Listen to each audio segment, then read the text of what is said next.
প্রথম পর্ব প্রযুক্তির সম্মুখে। সাম্প্রতিক দশকগুলোতে বৈশ্বিক রাজনীতিতে প্রাধান্য বিস্তার করে আসা উদারনৈতিক গল্পটিতে মানবজাতি বিশ্বাস হারিয়ে ফেলেছে। আর সেটি ঘটছে ঠিক তখনই যখন জৈব প্রযুক্তি এবং তথ্য প্রযুক্তি একীভূত হয়ে মানবজাতিকে তার ইতিহাসের সবচেয়ে বড় জটিল পরিস্থিতির মুখোমুখি করতে যাচ্ছে। মোহভঙ্গ। স্থগিত হল ইতিহাসের সমাপ্তি। বাস্তবতা সংখ্যা বা সমীকরণ নয়, মানুষের চিন্তার জগতে বিরাজ করে গল্প, এবং সেই গল্পগুলো যত বেশি সাধারণ হয় মানুষ তত বেশি স্বস্তি বোধ করে। প্রতিটি ব্যক্তির, গোষ্ঠীর এবং জাতির নিজস্ব গল্প ও রূপকথা থাকে, কিন্তু বিংশ শতাব্দীতে নিউ ইয়র্ক, লন্ডন, বার্লিন এবং মস্কোর বিশ্বমোড়লরা ফ্যাসিবাদী বা চরম দক্ষিণপন্থী গল্প, কমিউনিস্ট বা সাম্যবাদী গল্প এবং লিবারেল বা উদারনৈতিক গল্প নামে তিনটি মহান গল্প গড়ে তুলেছিলেন, যে গল্পগুলো সারা পৃথিবীর সমগ্র অতীতকে ব্যাখ্যা এবং ভবিষ্যতের পূর্বাভাস করতে পারার দাবি করে আসছিল।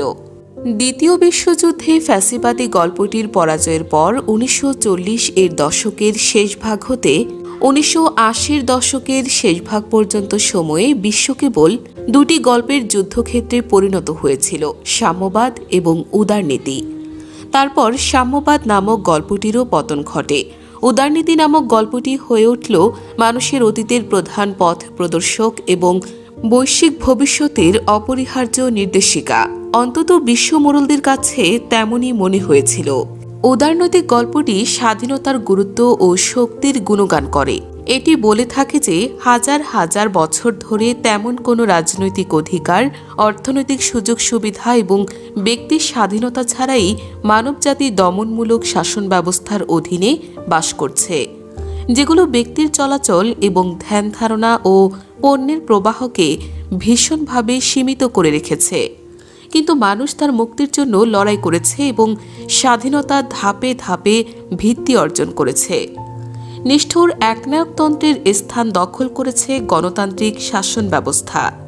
মুক্ত বাণিজ্য জয় করেছে অর্থনৈতিক বিধি নিষেধ। ধর্মান্ধ পুরোহিত এবং সংকীর্ণ প্রথার প্রতি অন্ধ আনুগত্যের পরিবর্তে মানুষ নিজে ভাবতে শিখেছে নিজের হৃদয়কে অনুসরণ করতে। প্রাচীর, পরীক্ষা এবং কাঁটাতারের স্থান নিয়েছে মুক্ত সড়ক, বিশালাকার সেতু এবং ব্যস্ত বিমানবন্দর।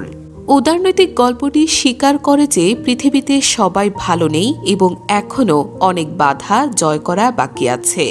আমাদের গ্রহটির অনেকটাই এখনও নৃশংস, একনায়ক দ্বারা শাসিত এবং সবচেয়ে উদারনীতির রাষ্ট্রগুলোর অনেক নাগরিকও দারিদ্র, সহিংসতা এবং নিপীড়ন সহ্য করছে। কিন্তু আমরা অন্তত জানি এই সমস্যাগুলো কাটিয়ে উঠতে আমাদের কি করতে হবে।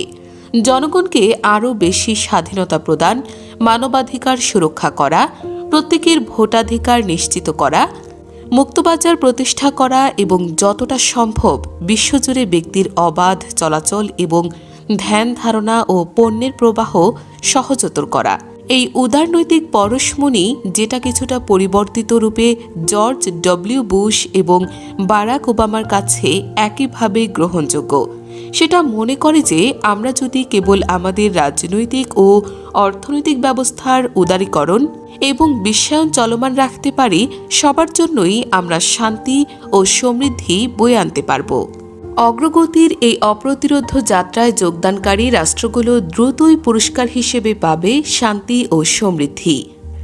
এই অনিবার্যতাকে প্রতিরোধ করতে চাওয়া রাষ্ট্রগুলো ভোগ করবে তাদের পরিণতি, যতক্ষণ পর্যন্ত না তারাও এই আলো দেখতে পায়, উন্মুক্ত করে দেয় তাদের সীমান্ত এবং মুক্ত করে তাদের সমাজ, রাজনীতি ও বাজার ব্যবস্থা। হয়তো দেরি হবে, কিন্তু আজ হোক বা কাল উত্তর কোরিয়া, ইরাক এবং এল সালভাদোরকেও ডেনমার্ক বা আয়োয়ার মতো দেখাবে। 1990 এবং 2000-এর দশকে এই উদারনৈতিক গল্পটি একটি বৈশ্বিক মন্ত্রে পরিণত হয়েছিল। ব্রাজিল থেকে শুরু করে ভারতসহ অনেক দেশের সরকারি ইতিহাসের অপ্রতিরোধ যাত্রায় যোগ দিতে এই উদারনৈতিক ব্যবস্থাপত্র গ্রহণ করেছিল। এটি গ্রহণে ব্যর্থ রাষ্ট্রগুলোকে দূর কোনো অতীতের ফসিল বলে মনে হচ্ছিল। 1997 সালে মার্কিন প্রেসিডেন্ট বিল ক্লিন্টন চীনা রাজনীতিকে উদারনৈতিক করতে না চাওয়া চীন সরকারকে তিরস্কার করে বলেছিলেন এটা চীনকে ইতিহাসের ভুল দিকে নিয়ে যাবে। তথাপি 2008 সালের বৈশ্বিক অর্থনৈতিক দুর্যোগের পর থেকে বিশ্বজুড়ে ক্রমবর্ধমানভাবে উদারনৈতিক গল্পটি নিয়ে লোকজনের মোহভঙ্গ ঘটছে।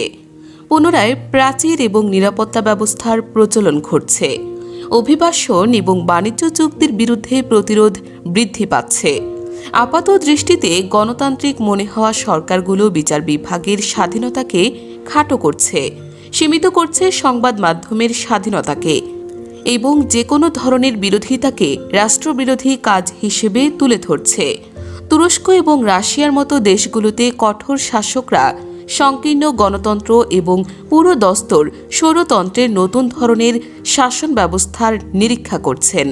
চীনা কমিউনিস্ট পার্টি ইতিহাসের ভুল পথে আছে, এটা জোর গলায় বলার মতো এখন কেউ নেই বললেই চলে। 2016 সাল ব্রিটেনে ব্রেক্সিট ভোট এবং যুক্তরাষ্ট্রে ডোনাল্ড ট্রাম্পের উত্থানের জন্য চিহ্নিত হয়ে থাকা বছরটি তাৎপর্যপূর্ণ হয়ে উঠেছিল, যখন মোহভঙ্গের জলোচ্ছ্বাস পশ্চিম ইউরোপ এবং উত্তর আমেরিকার প্রধান উদারনীতির পররাষ্ট্রগুলোতে পৌঁছেছিল। মাত্র কয়েক বছর আগেই আমেরিকান এবং ইউরোপীয়রা বন্দুক ঠেকিয়ে ইরাক এবং লিবিয়াকে উদারনীতির রাষ্ট্রে পরিণত করার চেষ্টা করলেও কেন্টাকি এবং ইয়র্কশায়ারের অনেকেই উদারনৈতিক দৃষ্টিভঙ্গিকে অনাকাঙ্ক্ষিত অথবা অলভ্য হিসেবে দেখছে। এখন মনে হচ্ছে হয় কেউ কেউ প্রাচীন ক্রমাধিকারতান্ত্রিক বিশ্ব ব্যবস্থাকে পছন্দ করতে শুরু করেছেন এবং তারা তাদের সাম্প্রদায়িক, জাতিগত বা লৈঙ্গিক কারণে প্রাপ্ত অধিকারগুলো পরিত্যাগে একেবারেই অনিচ্ছুক। অন্যরা এই সিদ্ধান্তে উপনীত হয়েছেন যে উদারীকরণ এবং বিশ্বায়ন হচ্ছে জনগণের টাকায় ক্ষুদ্র একটি অভিজাত শ্রেণীকে ক্ষমতায়নের ফন্দি। 1939 সালে বেছে নেওয়ার জন্য মানবজাতির সামনে 3টি বৈশ্বিক গল্প উপস্থাপন করা হয়েছিল। 1969 সালে মাত্র 2টি, 1999-তে এসে মনে হলো একটি মাত্র গল্পই টিকে আছে। 2019 সালে এসে আমরা একেবারে গল্পশূন্য হয়ে পড়লাম।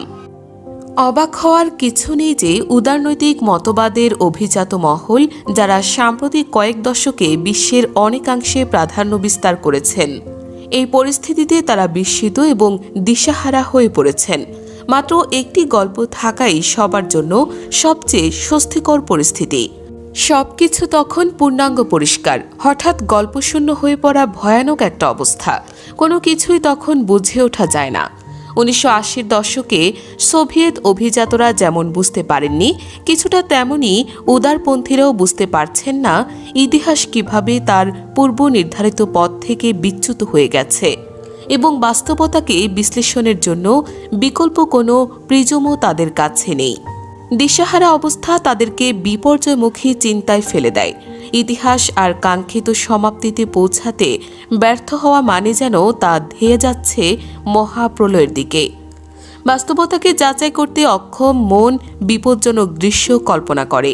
তীব্র মাথা ব্যথায় ভোগা ব্যক্তি যেমন অনিরাময়যোগ্য ক্যান্সারের আশঙ্কা করেন, ব্রেক্সিট এবং ডোনাল্ড ট্রাম্পের উত্থান তেমনি অনেক উদারপন্থীর কাছে মানব সভ্যতা বিলুপ্তির অশুভ ইঙ্গিত। মশা মেরে ফেলা থেকে শুরু করে চিন্তার হত্যা। প্রযুক্তিগত কারণে সৃষ্ট সমস্যা বাড়তে থাকায় এই দিশেহারা বোধ এবং আসন্ন মহাপ্রলয়ের আশঙ্কাও বেড়ে যায়। উদারনৈতিক রাজনৈতিক ব্যবস্থাটি গড়ে উঠেছিল শিল্প কারখানার যুগে বাষ্প ইঞ্জিন, তেল শোধনাগার এবং টেলিভিশন সেট দ্বারা প্রভাবিত পৃথিবীকে সামলাতে। তথ্য প্রযুক্তি এবং জৈব প্রযুক্তির ক্ষেত্রে চলমান বিপ্লবকে সামাল দেওয়া এই ব্যবস্থাটির জন্য কঠিন হয়ে উঠছে। রাজনীতিবিদ এবং ভোটার উভয় পক্ষই নতুন এই প্রযুক্তিগুলো অনুধাবন করতে প্রায় অক্ষম।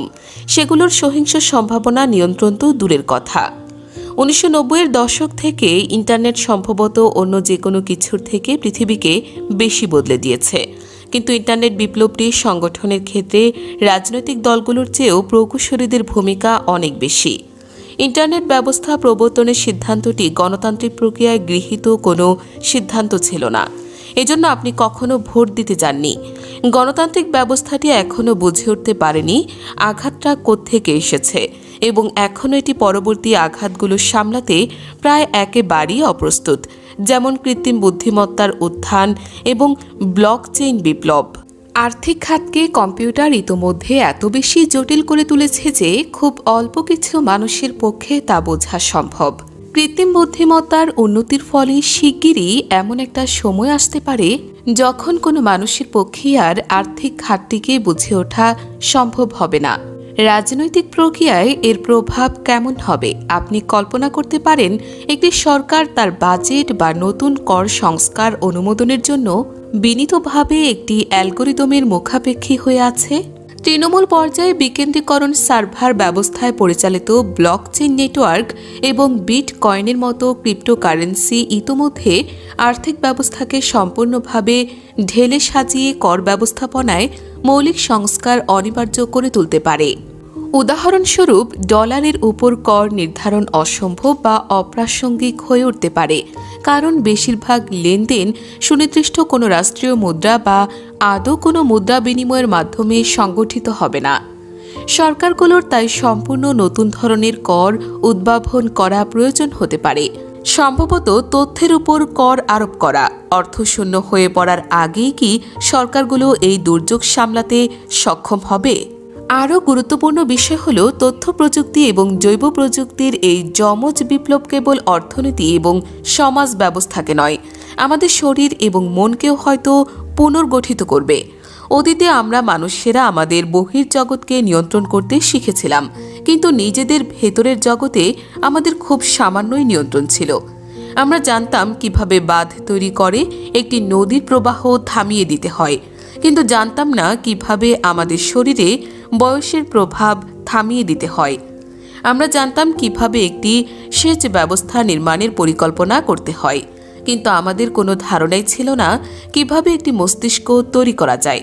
আমাদের কানের কাছে মশা গুনগুন করে আমাদের ঘুমের ব্যাঘাত ঘটালে আমাদের জানা ছিল কিভাবে মশা মারতে হয়, কিন্তু কোনো চিন্তা আমাদের মস্তিষ্কে ঘুরপাক খেতে খেতে আমাদের রাতের ঘুম তাড়িয়ে দিলে আমরা বেশিরভাগই জানতাম না কিভাবে সেই চিন্তাটাকে দূর করতে হয়। জৈব প্রযুক্তি এবং তথ্য প্রযুক্তি খাতে বিপ্লব আমাদের ভেতরের জগতে নিজেদের নিয়ন্ত্রণ নিতে এবং প্রাণ নির্মাণ ও পরিচালনায় আমাদের সক্ষম করে তুলবে। আমরা মগজের নকশা তৈরি, আয়ুষ্কাল বৃদ্ধি এবং নিজেদের বিচার বুদ্ধিমতো চিন্তা দূর করার দক্ষতা অর্জন করব। কেউ জানে না পরিণতি কি হবে। মানবজাতি চিরকালই যন্ত্রপাতির বিচক্ষণ ব্যবহারের চেয়ে সেগুলোর উদ্ভাবনে অনেক বেশি দক্ষ ছিল। একটি নদীতে বাঁধ তৈরি করে এর প্রবাহকে নিজেদের সুবিধা মতো কাজে লাগানো যতটা সহজ, এর ফলে তৈরি হওয়া সুদূর প্রসারী পরিবেশগত জটিল প্রভাব অনুমান করা ততটা সহজ নয়। একইভাবে আমাদের মনের প্রবাহকে ঘুরিয়ে দেওয়া যতটা সহজ হবে, এর ফলে আমাদের ব্যক্তিগত মনস্তত্ত্ব বা সমাজ ব্যবস্থায় কি অবস্থা তৈরি হবে তা আঁচ করা অতটা সহজ হবে না। অতীতে আমরা আমাদের চারপাশের জগৎকে নিজেদের সুবিধা মতো পরিবর্তন করার এবং সমগ্র গ্রহটিকে ঢেলে সাজানোর ক্ষমতা অর্জন করেছিলাম, কিন্তু বৈশ্বিক প্রাকৃতিক পরিবেশের জটিলতার বিষয়ে আমাদের অজ্ঞতার কারণে আমাদের সেই অসাবধানতাবশত পরিবর্তনগুলো সমগ্র বাস্তুসংস্থান ব্যবস্থাকে বিঘ্নিত করেছে। আর এখন আমরা একটি পরিবেশগত বিপর্যয়ের মুখোমুখি হয়েছি। আসন্ন শতাব্দীতে জৈব প্রযুক্তি এবং তথ্য প্রযুক্তি আমাদের অভ্যন্তরীণ জগৎকে নিজেদের সুবিধামতো পরিবর্তন করতে এবং নিজেদের ঢেলে সাজাতে সক্ষম করে তুলবে। কিন্তু আমাদের নিজেদের মনের জটিলতার বিষয়ে আমাদের অজ্ঞতার কারণে ওই পরিবর্তনগুলো আমাদের মানসিক অবস্থাকে এতটা বিঘ্নিত করতে পারে যে এটাও ভেঙে পড়তে পারে। জৈব প্রযুক্তি এবং তথ্য প্রযুক্তির ক্ষেত্রে বিপ্লবটি সংঘটিত করেছেন প্রকৌশলী, উদ্যোক্তা এবং বিজ্ঞানীরা, যারা তাদের সিদ্ধান্তগুলো বাস্তবায়নে রাজনৈতিক দিকটি সম্পর্কে বলতে গেলে কিছুই জানেন না এবং তারা অবশ্যই কারো প্রতিনিধিত্ব করেন না। সংসদ এবং রাজনৈতিক দলগুলো নিজেরা কি এগুলো সামলানোর দায়িত্ব নিতে পারে? আপাতত তেমনটা মনে হয় না। প্রযুক্তিগত কারণে সৃষ্ট সমস্যাগুলো এখনও রাজনৈতিক এজেন্ডায় গুরুত্বপূর্ণ বিষয় হয়ে ওঠেনি।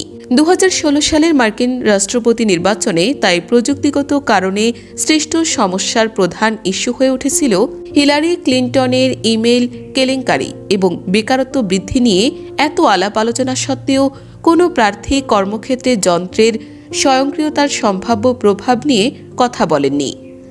ডোনাল্ড ট্রাম্প ভোটারদের সতর্ক করেছিলেন যে মেক্সিকান এবং চীনারা তাদের কাজ দখল করে নেবে এবং তাই তাদের উচিত মেক্সিকান সীমান্তে প্রাচীর নির্মাণ করা। তিনি ভোটারদের কখনো সতর্ক করেননি যে অ্যালগরিদম তাদের কাজ দখল করে নেবে এবং ক্যালিফোর্নিয়ার সীমান্ত জুড়ে প্রতিরক্ষা বেষ্টনী গড়ে তোলার কথাও বলেননি। উদারনৈতিক গল্পে এবং গণতান্ত্রিক প্রক্রিয়ায় উদার পশ্চিমা বিশ্বের মূল ভূখণ্ডের ভোটাররাও যে বিশ্বাস হারিয়েছে, এটাই সম্ভবত তার অন্যতম একটি কারণ। সাধারণ জনগণ হয়তো কৃত্রিম বুদ্ধিমত্তা এবং জৈব প্রযুক্তি বুঝতে পারে না, কিন্তু তারা অনুভব করতে পারে যে ভবিষ্যৎ তাদের উপেক্ষা করছে। 1938 সালে সোভিয়েত ইউনিয়ন, জার্মানি বা মার্কিন যুক্তরাষ্ট্রে একজন সাধারণ মানুষের অবস্থা হয়তো ভয়ানক ছিল, কিন্তু প্রতিনিয়ত তাকে বলা হতো যে সে ছিল জগতের সবচেয়ে গুরুত্বপূর্ণ ব্যক্তি এবং সেই ছিল ভবিষ্যৎ। সে প্রচারণামূলক পোস্টারগুলোর দিকে তাকিয়ে থাকত, যেগুলো সাধারণত বীরত্বপূর্ণ ভঙ্গিতে দণ্ডায়মান খনি শ্রমিক, ইস্পাত কারখানার শ্রমিক এবং গৃহিণীদের চিত্রায়িত করত এবং নিজেকে সেখানে দেখতে পেত। আমি পোস্টারের ওই ব্যক্তিটি, আমি ভবিষ্যতের নায়ক। 2018 সালে একজন সাধারণ মানুষের নিজেকে প্রতিনিয়ত আরও অপ্রাসঙ্গিক মনে হয়। তথ্য প্রযুক্তির আলাপচারিতায়, বিশেষজ্ঞ মহলে এবং উচ্চ প্রযুক্তির সম্মেলনে অসংখ্য দুর্বোধ্য শব্দ ঘন ঘন উচ্চারিত হতে থাকে জোরালোভাবে। বিশ্বায়ন, ব্লকচেইন, জিন প্রকৌশল, কৃত্রিম বুদ্ধিমত্তা, যন্ত্রশিক্ষণ এবং সাধারণ মানুষ খুব সম্ভবত ভাবতে পারে এই শব্দগুলোর কোনোটির সাথেই তাদের কোনো সম্পর্ক নেই। উদারনৈতিক গল্পটি ছিল সাধারণ মানুষের গল্প। সাইবর্গ এবং পারস্পরিক সংযুক্ত অ্যালগরিদমের পৃথিবীতে কিভাবে এটা প্রাসঙ্গিক থাকতে পারে? বিংশ শতাব্দীতে সাধারণ জনগণ শোষণের বিরুদ্ধে বিদ্রোহ করে অর্থনীতিতে নিজেদের অত্যাবশ্যক ভূমিকাকে রাজনৈতিক ক্ষমতায় রূপান্তরের চেষ্টা করেছিল, কিন্তু এখন তারা অপ্রাসঙ্গিক হয়ে পড়ার আশঙ্কায় ভুগছে এবং খুব বেশি দেরি হয়ে যাওয়ার আগেই তারা তাদের অবশিষ্ট রাজনৈতিক শক্তিটুকু কাজে লাগাতে উন্মুক্ত হয়ে পড়েছে। ব্রেক্সিট এবং ট্রাম্পের উত্থানকে তাই ঐতিহ্যবাহী সমাজতান্ত্রিক বিপ্লব হতে উল্টো দিকে যাত্রা মনে হতে পারে। রাশিয়া, চীন এবং কিউবায় বিপ্লব সংঘটিত করেছিল সেই সব সাধারণ মানুষ যারা অর্থনীতিতে অত্যাবশ্যক ছিল কিন্তু রাজনৈতিকভাবে শক্তিশালী ছিল না। 2016 সালে ট্রাম্প এবং ব্রেক্সিটকে অনেকে যারা সমর্থন দিয়েছিল তারা রাজনৈতিকভাবে তখনও ভূমিকা রাখতে পারলেও নিজেদের অর্থনৈতিক গুরুত্ব হারানোর আশঙ্কা করছিল। একবিংশ শতাব্দীতে সাধারণ মানুষের লড়াই সম্ভবত সেই সব অর্থনৈতিক অভিজাতদের বিরুদ্ধে হবে না যারা মানুষকে শোষণ করে, বরং সেই সব অর্থনৈতিক অভিজাতদের বিরুদ্ধে হবে যাদের কাছে তারা অপ্রয়োজনীয় হয়ে উঠবে। এই লড়াইয়ে সাধারণ মানুষের সম্ভবত পরাজয় ঘটবে, কারণ শোষণের বিরুদ্ধে লড়াই অপেক্ষা অপ্রাসঙ্গিকতার বিরুদ্ধে লড়াই অনেক বেশি কঠিন। উদারনীতিবাদের ফিনিক্স পাখি। উদারনৈতিক গল্পটির আস্থার সংকটে পড়ার ঘটনা এই প্রথম নয়। 19বিংশ শতকের দ্বিতীয়ার্ধে বিশ্বজুড়ে প্রভাবশালী হয়ে ওঠা ওই গল্পটি বারবার সংকটে পতিত হয়েও অস্তিত্ব টিকিয়ে রেখেছে। বিশ্বায়ন এবং উদারীকরণের প্রথম যুগটির অবসান ঘটেছিল প্রথম বিশ্বযুদ্ধের রক্তগঙ্গার মধ্য দিয়ে, যখন সাম্রাজ্যবাদী শক্তিগুলোর ক্ষমতার রাজনীতি বৈশ্বিক অগ্রগতির যাত্রাকে ব্যাহত করেছিল।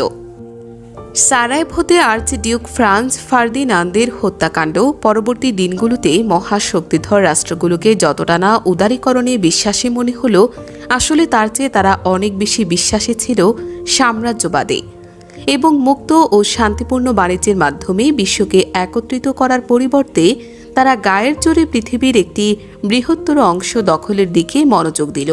কিন্তু উদারনৈতিক গল্পটি এই ফ্রান্স ফার্দিনান্দ পর্ব পার হয়ে এসেছিল এবং এই প্রচণ্ড ঘূর্ণাবর্ত থেকে আগের যে কোনো সময়ের চেয়ে অধিক শক্তিশালী রূপে আবির্ভূত হয়েছিল এই প্রতিশ্রুতি নিয়ে যে এটা ছিল সব যুদ্ধের অবসান ঘটানোর যুদ্ধ।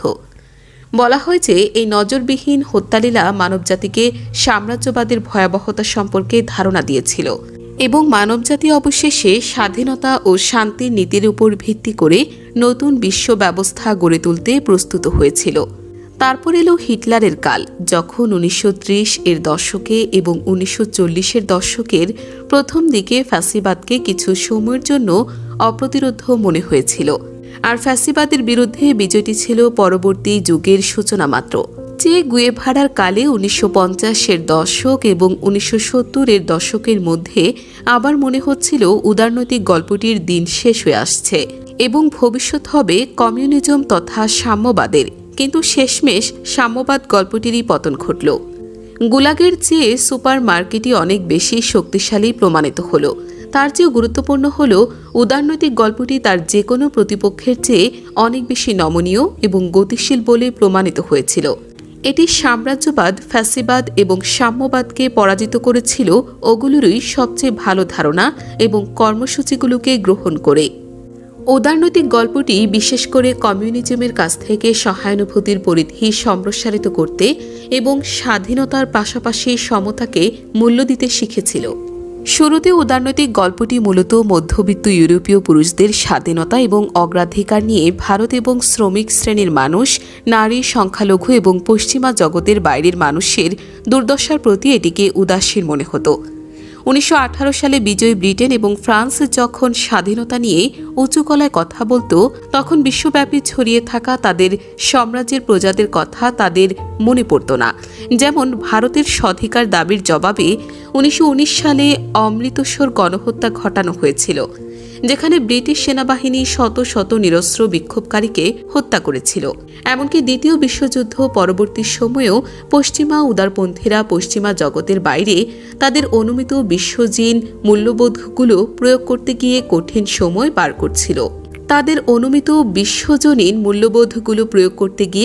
সময় পার করছিল। একইভাবে 1945 সালে 5 বছরের নৃশংস নাৎসি দখলদারিত্ব থেকে বের হয়ে ডাচরা বলতে গেলে প্রথম যে কাজটি করল তা হল একটা সেনাবাহিনী গড়ে তোলা এবং পৃথিবীর অপর প্রান্তে তাদের পুরনো উপনিবেশ ইন্দোনেশিয়া পুনর্দখলের জন্য পাঠিয়ে দেওয়া। যদিও 1940 সালে ডাচরা মাত্র 4 দিনের একটু বেশি সময় ধরে লড়ে তাদের নিজেদের স্বাধীনতা পরিত্যাগ করেছিল, ইন্দোনেশিয়ার স্বাধীনতার আন্দোলনকে দমিয়ে রাখতে তাদের দীর্ঘ 4 বছরের তিক্ত লড়াই লড়তে হয়েছিল। অবাক হওয়ার কিছুই নেই যে বিশ্বজুড়ে অনেক জাতি তাদের স্বাধীনতা আন্দোলনে কমিউনিস্ট মস্কো এবং বেইজিং এর উপর ভরসা রেখেছিল, পশ্চিমের স্বাধীনতার স্বঘোষিত রক্ষকদের উপর নয়। যা হোক, উদারনৈতিক গল্পটি ধীরে ধীরে আরও বেশি ছড়িয়ে পড়ল এবং তাত্ত্বিকভাবে হলেও বাছ বিচার ছাড়াই সব মানুষের স্বাধীনতা ও অধিকারসমূহকে মূল্য দিতে শুরু করল। স্বাধীনতার পরিধি বৃদ্ধির সাথে সাথে এই গল্পটি কমিউনিস্ট ধারার কল্যাণমূলক কর্মসূচির গুরুত্বকেও স্বীকৃতি দিতে শুরু করল। কিছু সামাজিক নিরাপত্তার আওতা ছাড়া স্বাধীনতার তেমন মূল্য থাকে না।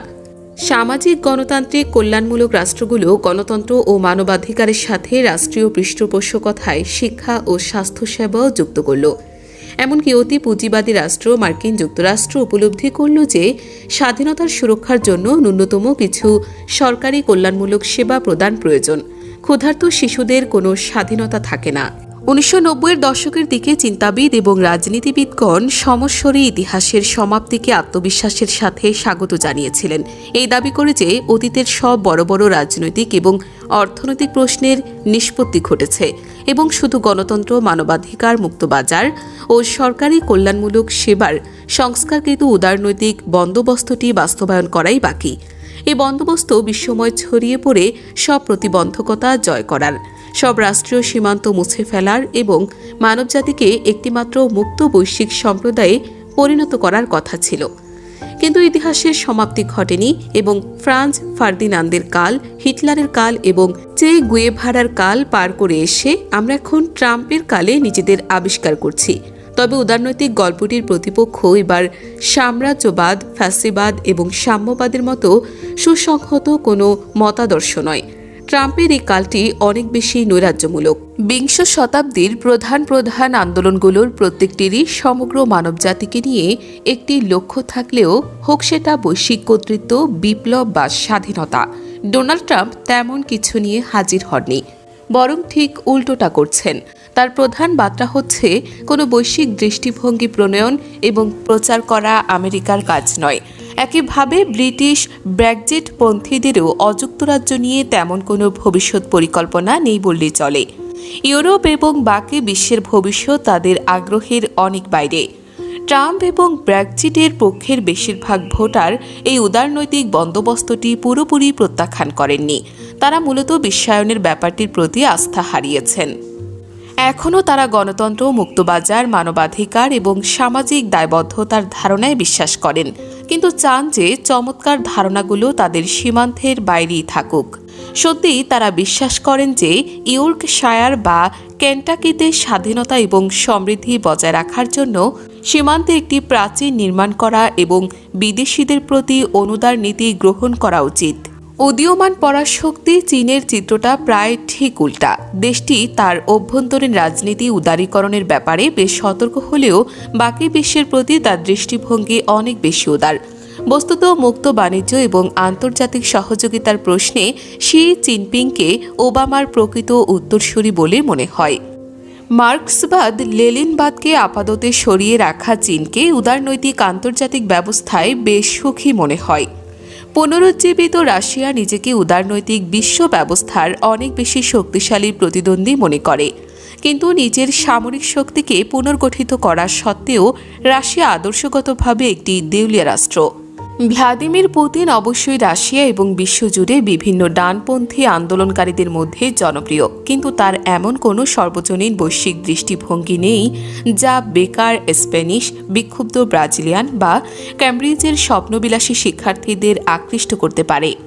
রাশিয়া উদারনৈতিক গণতন্ত্রের একটি বিকল্প মডেল পেশ করে বটে, কিন্তু এই মডেলটি কোনো সুসংহত রাজনৈতিক মতাদর্শ নয়, বরং এটি একটি রাজনৈতিক চর্চা যেখানে সর্বময় ক্ষমতার অধিকারী ক্ষুদ্র একটি শাসক গোষ্ঠী দেশটির বেশিরভাগ সম্পদ এবং ক্ষমতায় একচেটিয়া আধিপত্য বিস্তার করে এবং তারপর তাদের কর্মকাণ্ডকে লুকাতে ও তাদের শাসনকে মজবুত করতে গণমাধ্যমের ওপর তাদের নিয়ন্ত্রণকে কাজে লাগায়।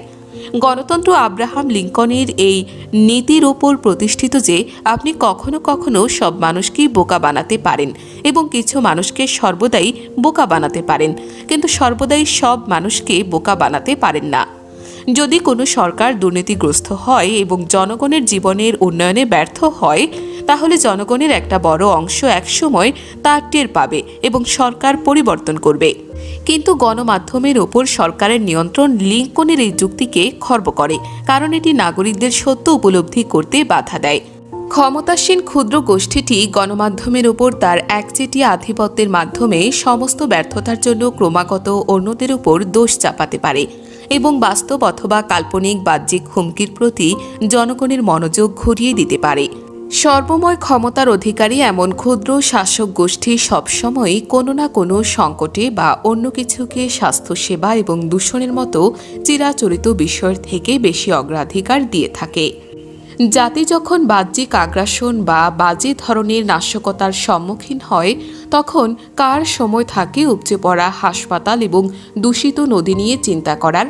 একটি দুর্নীতিগ্রস্ত শাসক গোষ্ঠীর সংকটের একটি অনন্ত ধারা উৎপন্নের মাধ্যমে অনির্দিষ্টকালের জন্য তার শাসন দীর্ঘায়িত করতে পারে।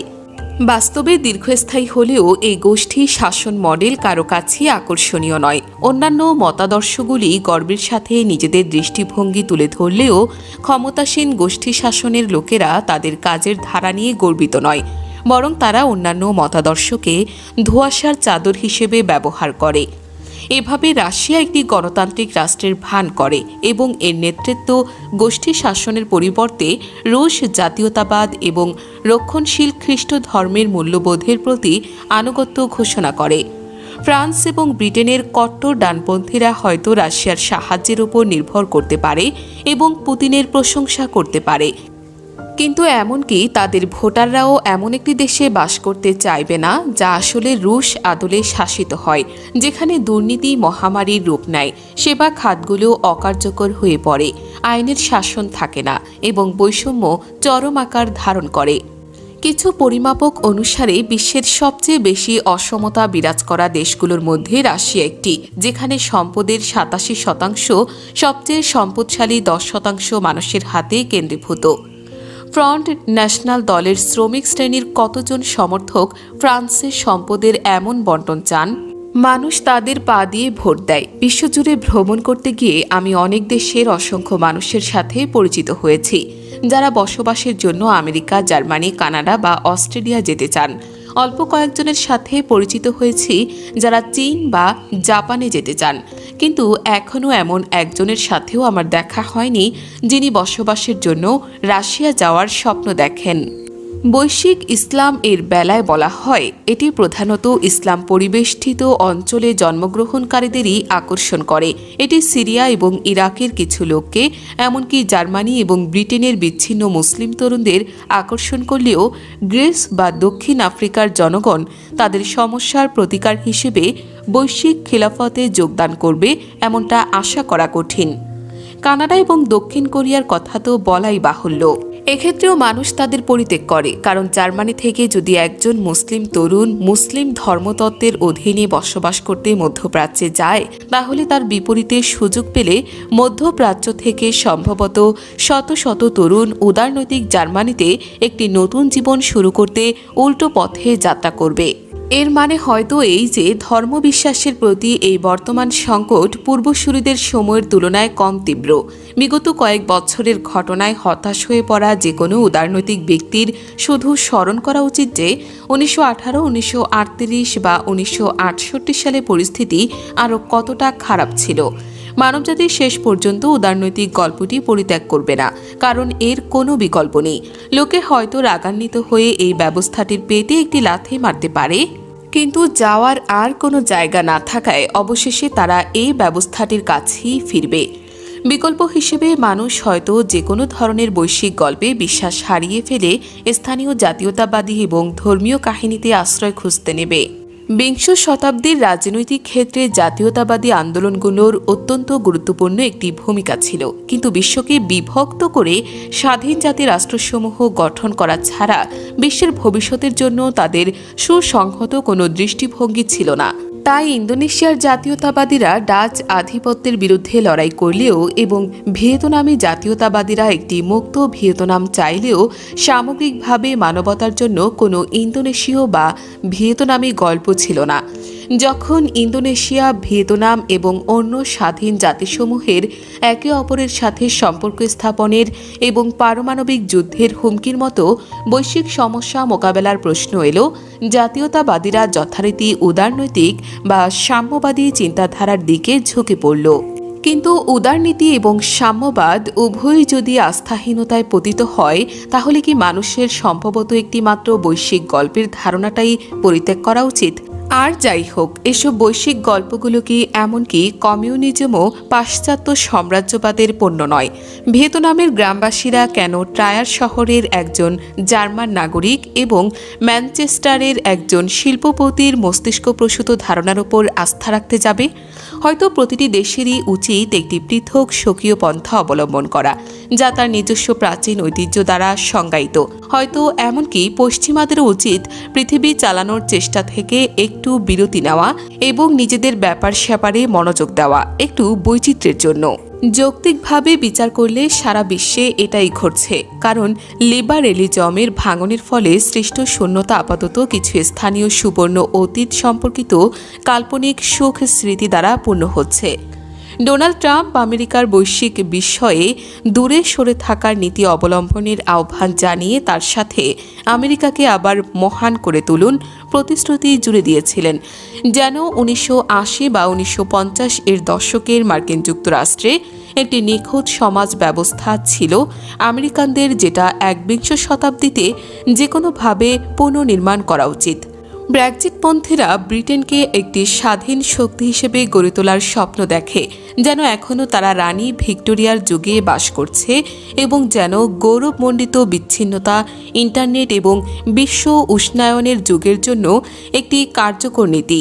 চীনা অভিজাতরা তাদের স্থানীয় রাজকীয় এবং কনফুসীয় উত্তরাধিকারসমূহ পুনঃ আবিষ্কার করেছে, যেন পশ্চিম থেকে আমদানি করা সন্দেহজনক মার্ক্সবাদী মতাদর্শের একটি সম্পূরক বা এমনকি বিকল্প হিসেবে। রাশিয়ায় আনুষ্ঠানিকভাবে পুতিনের লক্ষ্য একটি দুর্নীতিগ্রস্ত গোষ্ঠীতন্ত্র গড়ে তোলা নয়, বরং পুরাতন জার সাম্রাজ্যকে পুনরুজ্জীবিত করা। বলশেভিক বিপ্লবের 1 শতাব্দী পরে পুতিন রুশ জাতীয়তাবাদ এবং রক্ষণশীল ধার্মিকতা উজ্জীবিত একটি স্বৈরাচারী সরকারকে সাথে নিয়ে বাল্টিক থেকে ককেশাস পর্যন্ত এর প্রতাপ বিস্তৃত করে প্রাচীন জার সাম্রাজ্যের খানদানে ফিরে যাওয়ার প্রতিশ্রুতি দেন। জাতীয়তাবাদী আসক্তির সাথে ধর্মীয় ঐতিহ্য মিশ্রিত একই রকম স্মৃতিকাতর স্বপ্ন ভারত, পোল্যান্ড, তুরস্ক এবং অন্য অসংখ্য দেশে শাসন ব্যবস্থার ভিত্তি গড়ে তোলে। এই কল্পনাগুলোর সবচেয়ে চরম উপস্থিতি দেখা যায় মধ্যপ্রাচ্যে, যেখানে ইসলামপন্থীরা 1400 বছর আগে নবী মুহাম্মদ কর্তৃক মদিনায় প্রতিষ্ঠিত ব্যবস্থার অনুকরণ করতে চায়। অন্যদিকে ইসরায়েলের মৌলবাদী ইহুদিরা ইসলামপন্থীদেরও ছাড়িয়ে গিয়ে 2500 বছর পূর্বের বাইবেলের যুগে ফিরে যাওয়ার স্বপ্ন দেখে। ইসরায়েলের ক্ষমতাসীন জোট সরকারের সদস্যরা বাইবেলে বর্ণিত ইসরায়েলের সীমানার সাথে যতটা সম্ভব মিল রেখে আধুনিক ইসরায়েলের সীমানা সম্প্রসারণ, বাইবেলের আইন পুনর্বহাল এবং এমনকি আল আকসা মসজিদের স্থলে জেরুজালেমের প্রাচীন ইয়াহওয়ে মন্দির পুনর্নির্মাণের ব্যাপারে তাদের আশাবাদ নিয়ে খোলাখুলি কথা বলেন। উদারনৈতিক অভিজাতরা এসব দেখে আতঙ্কিত বোধ করেন এবং আশা করেন যে বিপর্যয় এড়াতে মানবজাতি সময় মতো উদারনৈতিক পথে ফিরে আসবে। 2016 সালের সেপ্টেম্বরে জাতিসংঘে তার শেষ ভাষণে প্রেসিডেন্ট ওবামা তার শ্রোতাদের জাতি, গোত্র, সম্প্রদায় এবং ধর্মের প্রাচীন বিভেদ রেখা অনুযায়ী তীব্রভাবে বিভক্ত বিশ্বে ফিরে না যাওয়া এবং পরিশেষে দ্বন্দ্বে জড়িয়ে না পড়ার ব্যাপারে সতর্ক করেছিলেন। তিনি বলেছিলেন, এমন বিভক্তি ও দ্বন্দ্ব নয়, বরং উন্মুক্ত বাজার এবং জবাবদিহিমূলক শাসন ব্যবস্থা, গণতন্ত্র, মানবাধিকার এবং আন্তর্জাতিক আইনের নীতি এই শতাব্দীতে মানব অগ্রগতির দৃঢ়তম ভিত্তি।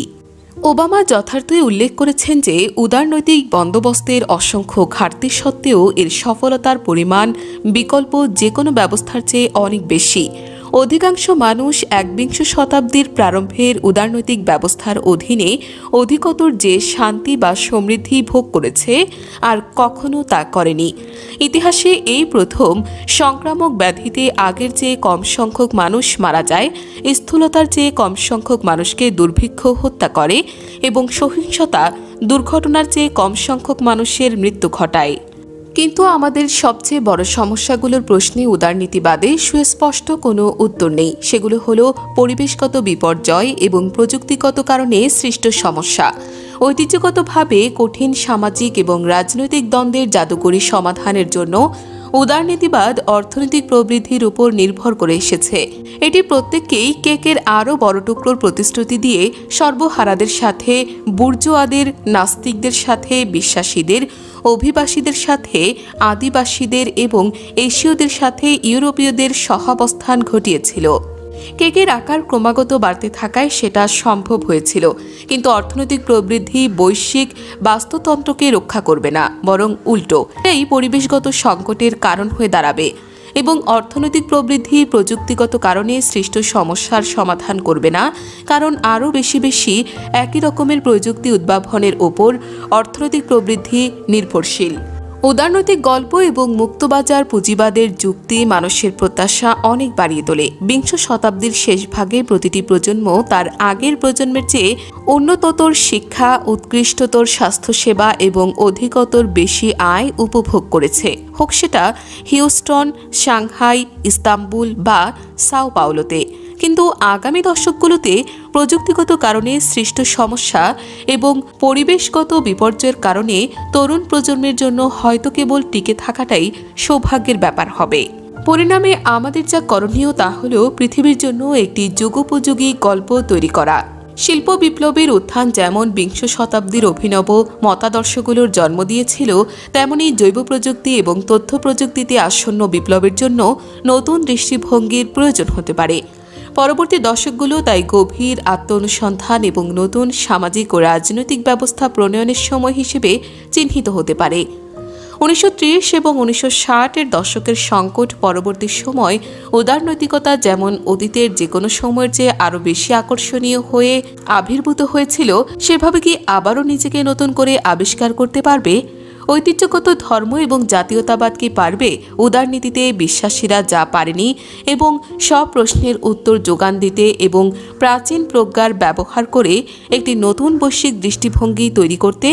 অথবা হয়তো সময় এসেছে অতীতের সাথে সম্পর্ক একেবারে ছেদ করার এবং সম্পূর্ণ নতুন একটি গল্প তৈরি করার, যা শুধু পুরাতন দেবতা এবং জাতিসমূহই নয়, এমনকি স্বাধীনতা এবং সমতার মতো আধুনিকতার মূল মূল্যবোধকেও ছাপিয়ে যাবে।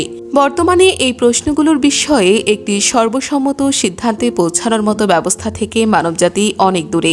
এখন আমরা মোহভঙ্গ এবং ক্রোধের নৈরাজ্যকর কালে অবস্থান করছি, এমন একটি কাল যখন মানুষ পুরনো গল্পগুলোর প্রতি আস্থা হারিয়ে ফেলেছে, কিন্তু নতুন কোনো গল্পকে আঁকড়ে ধরতে পারেনি। কি ঘটতে যাচ্ছে তাহলে এরপর?